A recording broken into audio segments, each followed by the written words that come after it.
Steve, at this stage, good evening to your viewers. At this stage, I will call that speculative with the figures you mentioned.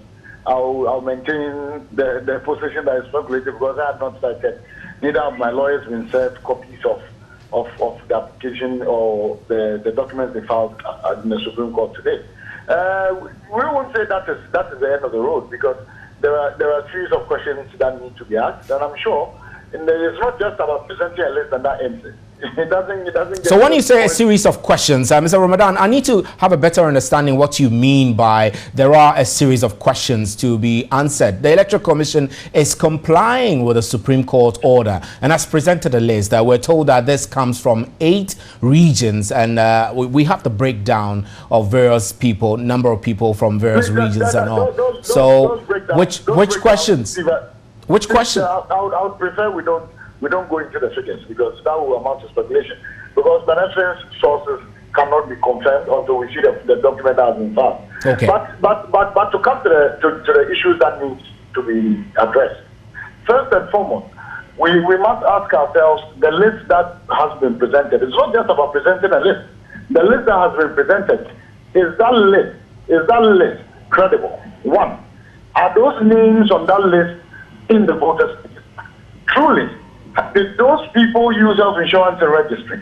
Third and finally, the numbers that have been presented, do they truly reflect the entirety of registered voters who use health insurance and registry? And I think these questions are fundamental questions that the court will certainly ask, and then we must get clarity upon before if we adopt that list as the final list. So what? And I want to say we would want a proper and a transparent process.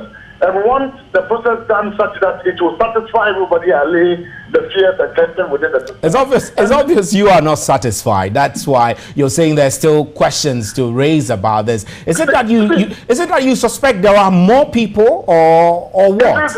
It will be difficult for me to conclude I'm not satisfied, or you to conclude I'm not satisfied, because I've not cited the list. I don't know who's on it and who's not on it. But the issue is the trust of the matter is that our checks on the ground, in certain constituencies, in certain districts, 60% of the forms that were filled had no ID numbers written on them, neither passport numbers, neither driver's license numbers, had no numbers entirely written on them.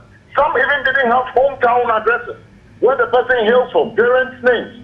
And tomorrow, there'll be a staggering revelation in court tomorrow, because we have come across a document that we think will help shape this matter properly. Right. And so tomorrow is a thriller in Manila. Let's meet in court at 1 p.m. and let's deal with the issue. Right, Mr. Ramadan, we'll meet in court at 1 p.m. Thanks very much. Mr. Abu Ramadan is one of the plaintiffs who took this matter to court to seek interpretation, securing an order for the EC to submit to the Supreme Court a list of all those who registered with NHI's cars.